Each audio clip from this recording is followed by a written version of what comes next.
চটজলদি সকালে স্কুলে টিফিনের একটা রেসিপি আজকে তোমাদের সাথে চলো শেয়ার করি। প্রথমেই দেখলে আটা দিয়েই দুটো রুটির মতো গোল গোল করে নিয়েছি। তারপর ডিম, ওর মধ্যে পেঁয়াজ আর একটু নুন আর একটু গোলমরিচ দিয়ে ভালো করে ফাটিয়ে নিয়েছি। এর মধ্যে তোমরা সবজিও অ্যাড করতে পারো, বাট আমার ওই সময় থাকে না বলে আমি তো সবজি অ্যাড করিনি।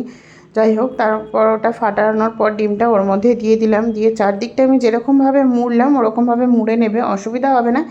একটু একটু বেরোয়, তাতে অসুবিধা হয় না।